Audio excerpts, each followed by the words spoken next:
There are experiments to show how water does not respond the same way to every person who approaches it. To handle water, almost everything that people call as normal life is generally handled. Have you seen the Jivarasam? You put this in your house and consume this water on a daily basis, you will not get into chronic ailments.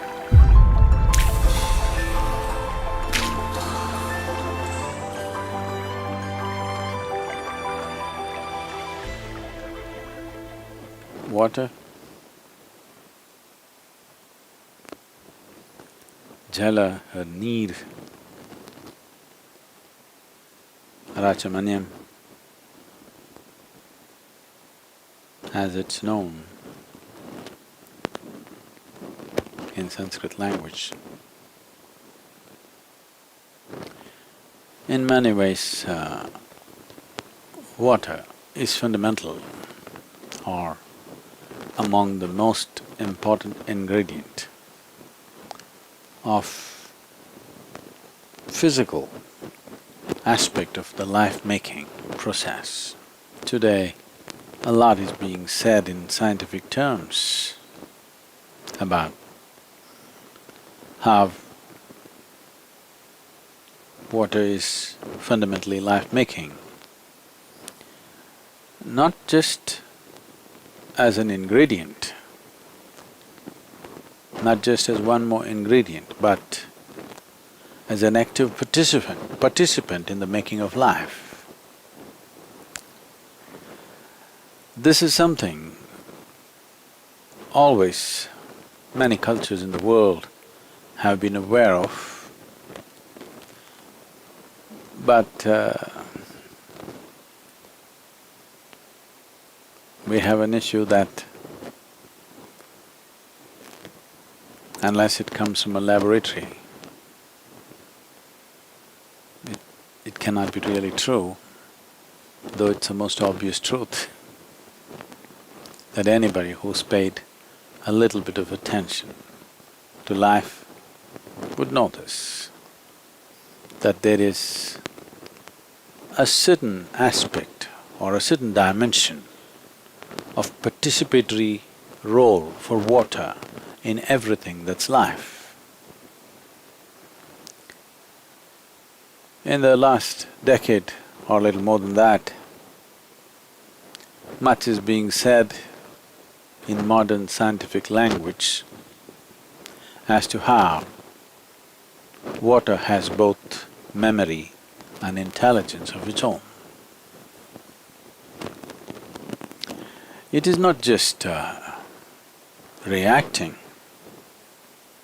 to various things happening around it, it is responding, and water's response to different inputs is different. There are experiments to show how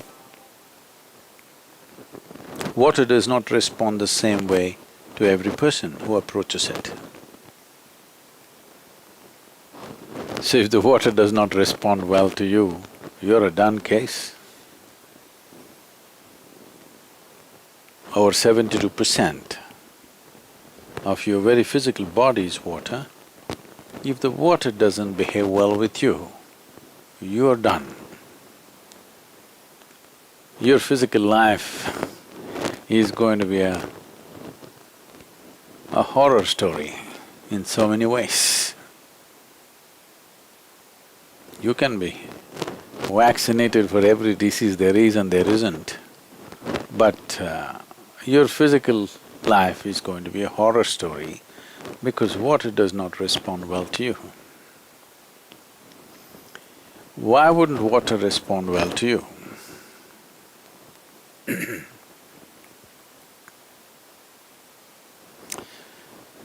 To put it in a very simplistic way, if you do not approach this dimension consciously or unconsciously, appropriately, water may choose not to respond to you well. You may be living wantonly right now, but water is responding largely to your karmic substance. The fundamental reverb that you're setting forth, based on that, accordingly it'll respond. So, if we find that somebody has this issue of the very water which is nearly 2/3 of our body, or more than 2/3 of our body, nearly 3/4 of our body, is not behaving well within us and just about everything is going wrong with the system, then water-based kriyas and karmas are done so that you make friends with water. Because if you're not friends with food, you can still manage, it's only 12%. But if you're not friends with water, physical life is going to be a horror story. So to keep this relationship between the water that's around us and the water that's within us and the water that has to come into us today, to keep a good relationship, to keep that kind of relationship, that even if it's dirty water, once it enters you, it'll dance in joy. If you keep your situation like that, physical health, your physical life on all levels is well taken care of. It's not that air, fire, earth, not important, it's important. But in sheer volume, water wins. Most nations turning democratic majority, you know the value of majority. And among the ingredients, leaving the akash, which is of a completely different nature, among the four, water has a more active role, more participatory role compared to the other elements. What does this mean in our day-to-day life? What does this mean in our process of creating health, well-being, intelligence, agility, and the spiritual possibility? What does it mean? What it means is, you can either float on the water or you can drown. That's what it means. The same water can take you places. The same water can drown you. So, the dimension of water, much has been said in recent times, and we know that we can change the molecular composition of water with any kind of reverb or vibration. The way the water structures itself, the way the molecular structure changes so rapidly, and water has almost like how human body has cells. Water has its own cellular structure, and this cellular structure can change with even smallest inputs of vibration. Vibration can come in the form of touch, in the form of thought, emotion, a look, or an utterance of a sound, a mantra, or just the presence, or if one is meditative, It's a known thing. These are recorded now, many images, microscopic images produced like this, that when you become meditative, how the neuronal structure in the brain rearranges itself and dances in a completely different way, simply because you're in a certain state of experience. When you're joyful, how the neuronal structure is. When you're peaceful, how it is. When you're blissful, how it is. When you're stressed or anxious or angry, how it is. All these things have been recorded now. Something very similar to what happens in human brain happens in water for every input that is put into it. When I say input, not chemical input, not physical input, just a thought or an emotion can change the molecular structure of the water in a dramatic way. Different bodies of water are responding in different ways for the same inputs. And the same body of water responds in different ways for different people who come to it. If 5 people go to the river, the same river water will respond differently to 5 different people. If they allow little space between them, it's clearly there. So, we are dealing with such an intelligent liquid. If they've gone to the extent of saying that water is the most malleable computer on the planet. So an enormous amount of systems were established in day-to-day life as to how to treat water. Largely lost, but still a bit traditionally, people who are conscious of certain things and those who are little orthodox, even without knowing why they're doing it, many of them are doing the right things. If you walk into a traditional South Indian home, even today, the water is kept in a certain way. It has to be in a metal pot, preferably copper or brass or some alloy of copper. And you will see they will keep a lamp, they will have sacred ash smeared on it, a flower on top of it. Here it is. In America there's no flower, but in India always there'll be a flower on top of it. Because water needs to be happy. If you should not turn into a horror, life is… I don't know, sometimes you might have been, many of you, but I think once a month everybody should make a visit to one of the major hospitals around you. Not just to catch an infection,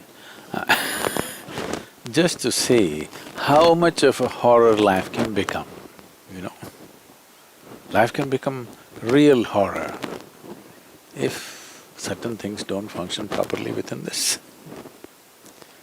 And taking care of water is an important aspect of that. So, every day how you drink the water means, well, even today in our house they do it, and many homes they still do it.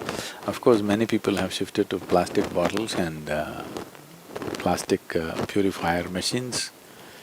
Otherwise, in the night, with a little tamarind and turmeric, the vessel is washed, not with soap. And then water is filled up and they put a flower on it, they light a lamp in the night and go to bed. And next day morning they will drink from that. This water is going to behave wonderfully within you. Above all, water is looking at your attitude towards it, being a huge presence on the planet. Over 70% of the planet itself is water. Our idea of life springs from water. If we are looking for life in any planet, we are only first looking for water because the basic elements which make life, I'm not talking about the 5 elements, the basic element from the chart, you know, what do you call this?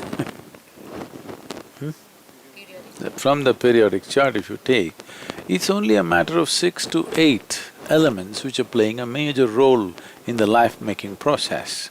Carbon is a major thing. Of course, we think carbon is poison now, but we're all carbon, okay?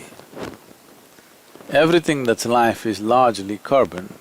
Carbon, hydrogen, phosphorus and oxygen, what's the other ones?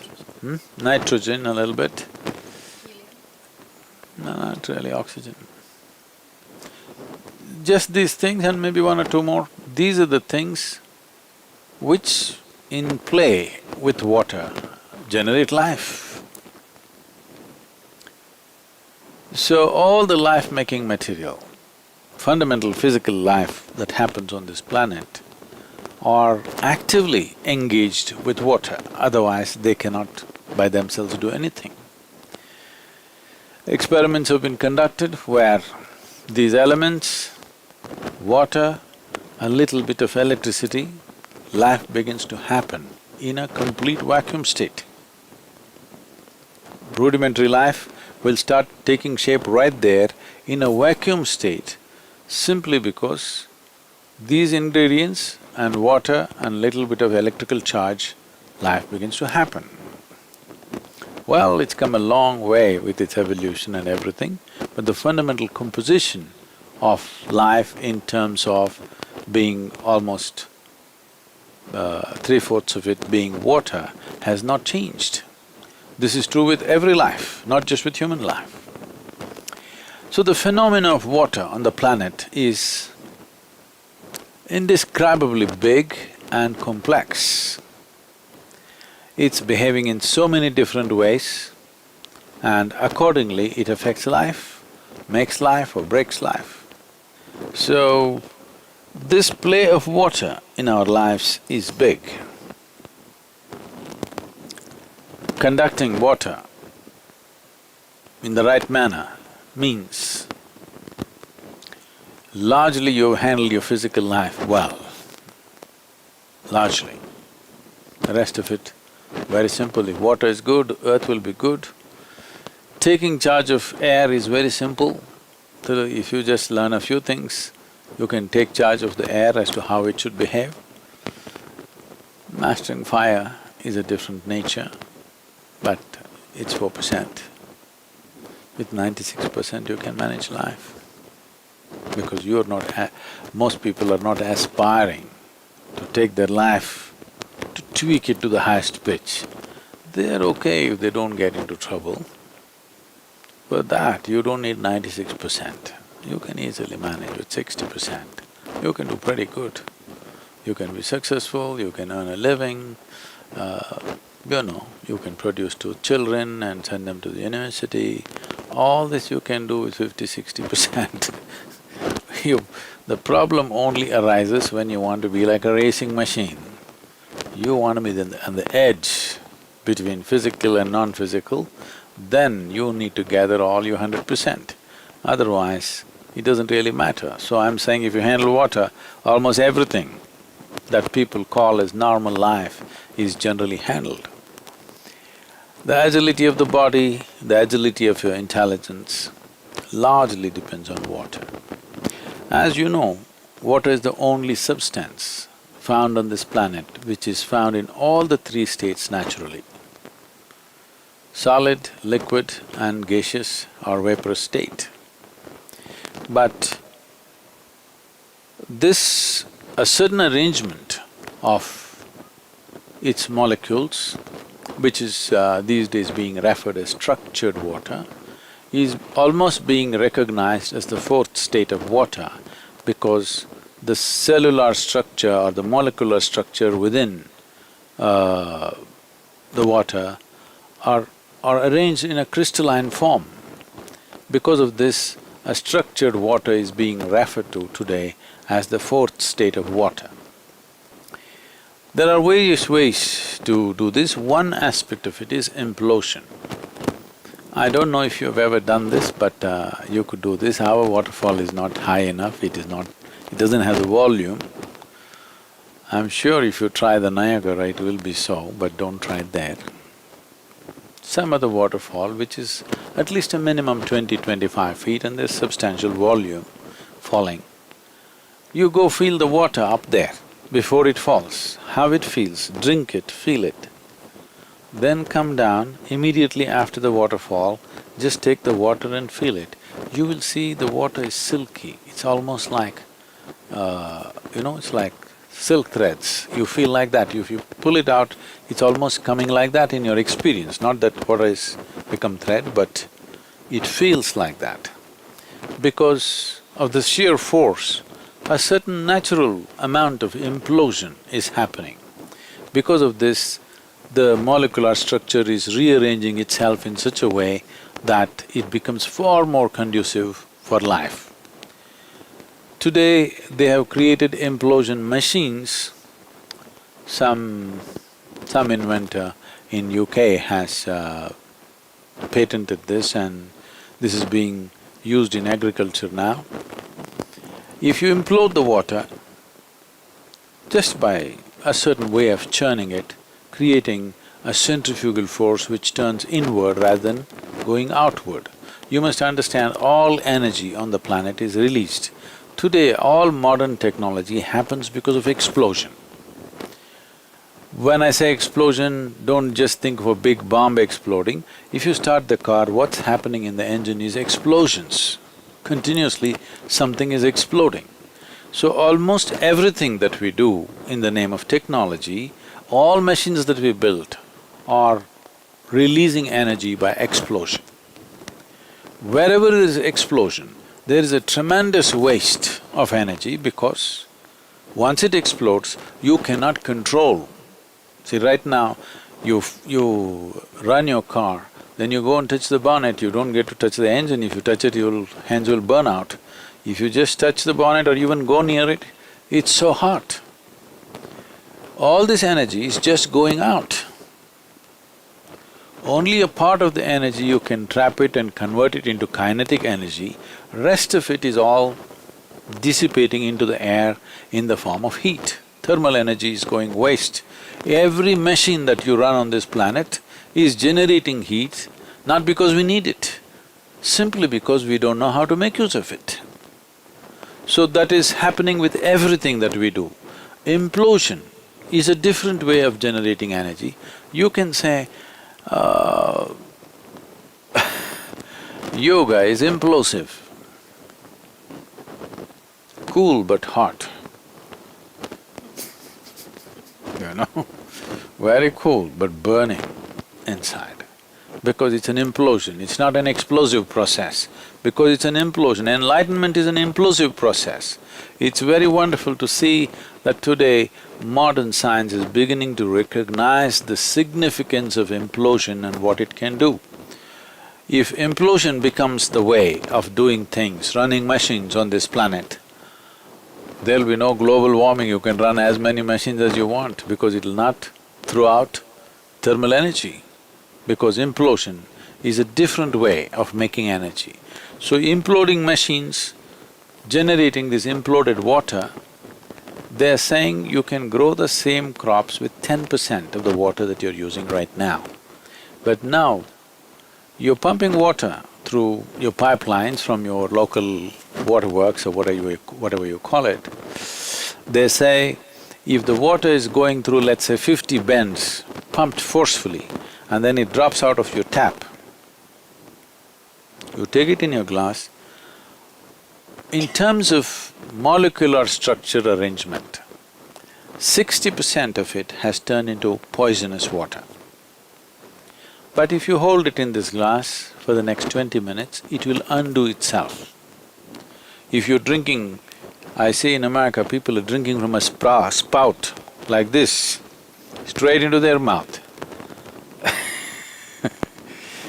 Many times when I'm thirsty, when I'm outside, people say, Sadhguru, there's a spout here. I said, I'll never ever drink from a spout. It's too… it just lacks dignity. I know a lot of people are not going to like this, but please drink in some other way. This is not the way to drink water.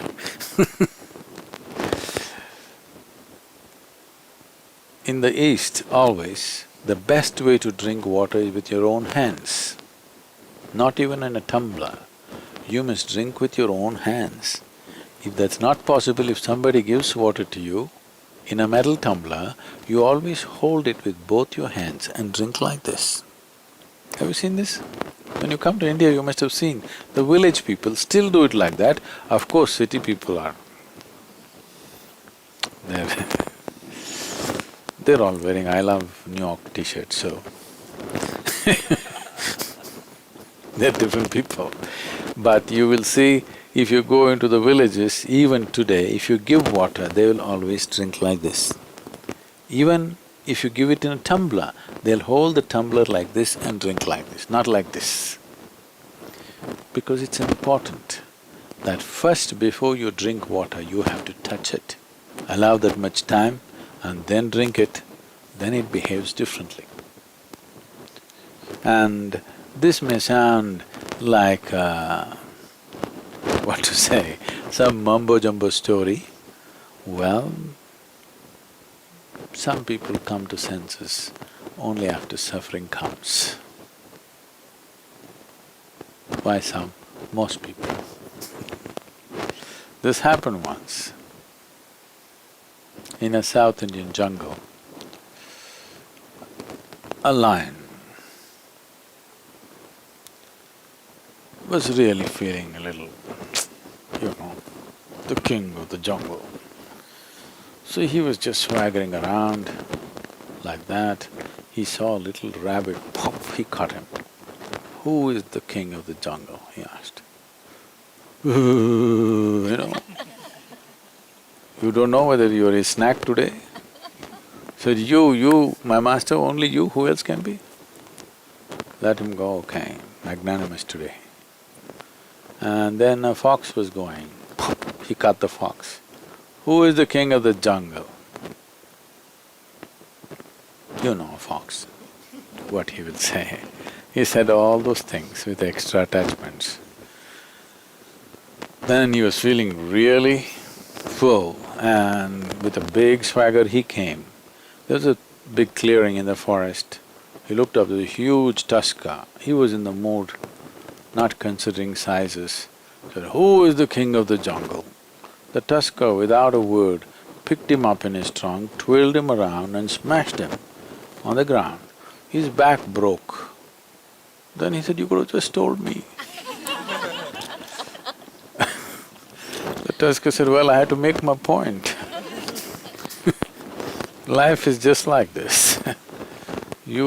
After things go bad, "Well, you could have told me, I would have loved water. Somebody should have told me." No, see, your life has to make a point, otherwise not everybody gets it. So, in terms of one's spiritual growth, also water is very important. With what kind of memory, with what kind of attitude are we taking the water? I'm talking about the memory and attitude of the water. To create that, you have a responsibility, how to create that. In India, there's a word called teert. Teert. You heard Tirth Kund? Teert means water with a specific type of memory, with a specific capability to act. So a teert from a certain kind of temple supposed to do this to you. Teert from another kind of temple will do something else to you because the water flows over that and it has the memory of the divine. And there are deities in India which are made of 9 types of deadly poisons. A combination of 9 types of deadly poisons, this is called as Navapashana. It's an Indian alchemy where 9 poisons, which each one of them would kill you for a minute dose, but now 9 have combined together and they've made a deity out of it. Every day somebody pours water over that, and that water that comes out, people drink this with traces of those 9 deadly poisons. Because over a period of time the deity wears out and they'll have to prepare a new one. The controversy is going on now because one very famous temple, the deity is all worn out. They should make a new one, but now the new laws, the government's laws does not allow making of a new deity. But this deity is melting away, people have drunk it up. It was made for that purpose. Periodically you must replace it as people drink it up. People should drink up the god. No? Because what is the idea and what is the point? Now I'm getting into trouble. We want to drink the gods. We want to eat them up so that they become part of every cell of our body and happen in a certain way. So tirth and prasad, very important. It's not because you've not eaten at home, you go to temple for that one drop of water or for that one little something that they give you. It's not because you have no food at home or water at home, because you want to take in water which has a certain type of memory, the memory of the divine, so that it functions within you in a certain way. So this science has been elaborated in many, many ways, in many absolutely incredible forms. And some of them are truly miraculous and fantastic, some of them are absolutely filthy over a period of time. All these things have happened. But what we are looking at now is water as an element. What can we do with it on a daily basis? See, water is used for everything. If you want to consecrate something, water is an important part of it. In most ancient cultures, whether it is Mesopotamian culture, Egyptian culture, the Jewish culture, India of course, probably only in India it still lives to a reasonable level. In all the other places it's been wiped out because of whatever influences that have happened in the last few hundred years. Without consecrating the food with water, they wouldn't consume it. Even today, you will see in most homes in India, those who still sit on the floor and eat, first thing is they'll take water, they'll put it around, sprinkle it on the food, then only they eat the food. Because what we consume should become conducive to us even before it enters us.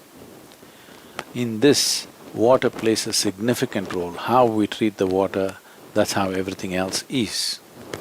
There are various aspects to this, how different water bodies have gained reputation over a period of time. For example, Ganga is… now she's internationally famous and she's in lots of trouble. Right now there's a big effort to clean Ganga and put her back into some kind of this thing, but it is a big job. Actually, it's a very simple job, but people like to do big jobs because there's money involved. It's very simple. If you don't let any of the effluents in and give it one season, Ganga will clean herself, nobody need to clean her. Just takes one season. When the flood comes, she'll clean herself up. But they want to clean the river for whatever reason. Anyway, many people, not one or two, thousands of people, millions of people actually have experienced this by being on the banks of Ganga and consuming this water and taking a dip in this water. They have come out of all kinds of ailments. Sundarlal Bahuguna was a great proof of this. In his efforts to save Ganga and the Himalayan rivers, which the movement was called as the Chipko movement at one time, I almost went full-time into that movement, but then I got enlightened. My direction changed. Otherwise I would have almost joined the Chipko movement at that time. There later on, these people were initially decried, later on admired as tree huggers. He's the one who got the tribal people to hug the trees. When they came to cut the trees, they went and hugged the trees and did not allow them to cut. because the entire Indian railways at one time was built from the timber from Himalayan region. It took them 50 years to understand they could make the railway sleepers with something else, with concrete or metal or something. Otherwise, all of them were wooden because the British used wood. So they continued. The entire Indian railways was made from timber from Himalayan range. That means the whole forest range amounting to maybe 25,000 square miles vanished, but we had railways. So, so at that time, Sundarlal Bahuguna started a movement and he went there, I forget what's the ailment, he went there with a serious ailment. And he and his wife just lived on the banks of Ganga. Just every day Ganga water consumption and a dip, he just completely came out of that ailment. In my own experience, for 27 years, without a break, every year I went to Himalayas for trekking. I think only last 4 years or 5 years, I took people and then I gave up too much management and now our Sacred Walks is doing that. Otherwise, all those first 22 or 23 years I went alone, by myself. Many days, just drinking 2 to 3 times Ganga water, no food, nothing. I just trekked every day in the mountains, 18-20 kilometers a day. No food, I was just fine, fully charged up, just drinking this water. Distinctly different, especially beyond Gangotri, if you go and drink the Bhagirathi water, you see it just fires you up. Just 2 handfuls of water, you're done for the day. You're fully on. It just charges you up in such a big way. And even today, this is the only segment of the river which is not going through a turbine. Right now, the Ganga water that comes downstream into the plains has already gone through 3 or 4 turbines, they're generating electricity from this. They could have spared this one river because in many ways it is the very consciousness of India it is symbolically consciousness of India, and above all, the river had very special qualities. This is something that rudimentary idea is H2O is H2O. Wherever you take it, it's same H2O. You're only looking at the physical, chemical properties. There are other dimensions to life. Now science is trying to touch other aspects. After having, leveled out everything, now you're trying to build a mountain from the level land. It's a tough job and your mountains may collapse very easily because they're built by you. A mountain that's standing for 1,000,000 years has gone through everything that it can go through, and it's standing because everything that can fall off has fallen off largely. So nature has its own way of doing things. These water bodies, I've experienced some water bodies as truly powerful process. It's from my experience of certain natural water bodies which were like, one, you just get into this water, you're like sparkling.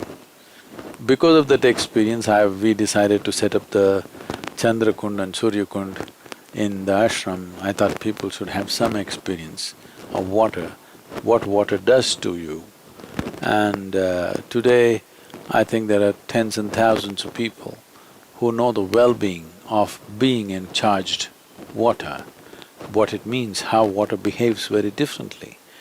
Many of you who've been in the Chandrakund or the Suryakund have experienced the excessive buoyancy of the water.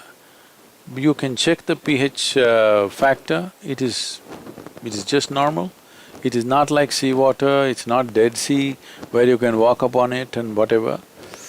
This is just regular water, but you can feel the body becomes far more buoyant in that water simply because of the sheer energy, because of the molecular arrangement has changed so dramatically because of the reverberation which is constantly on.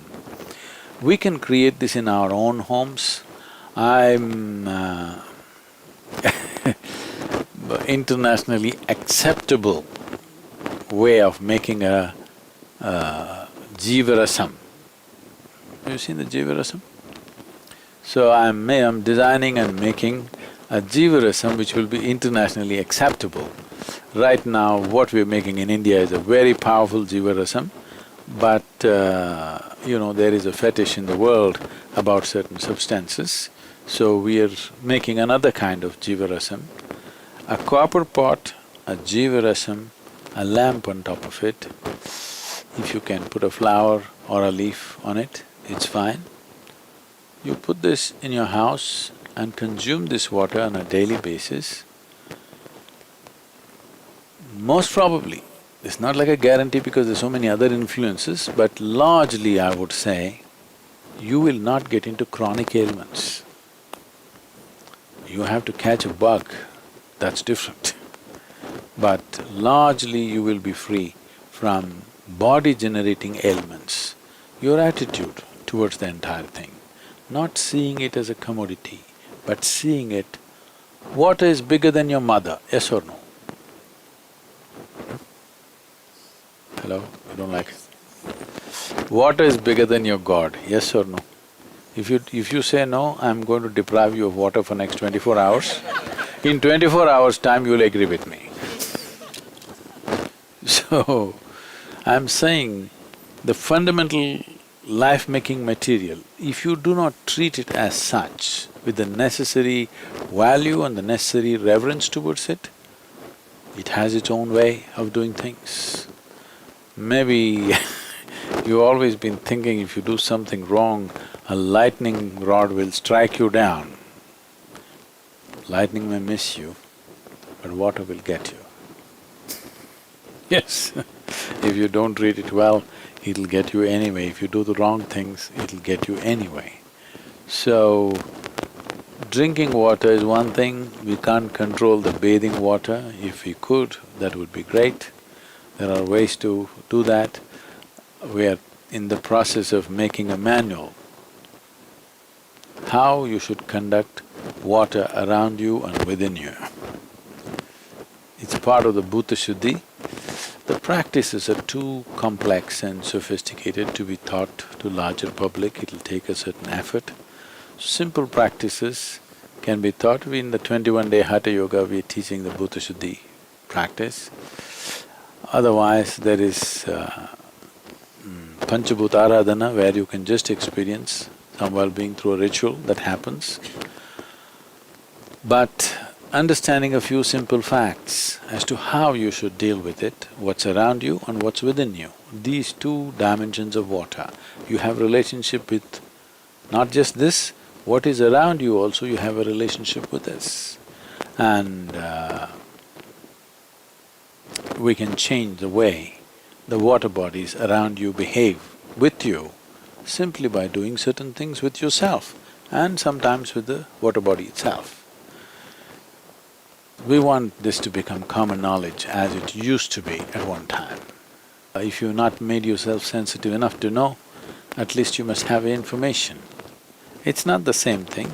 If you could feel it, it would be the best way to do it.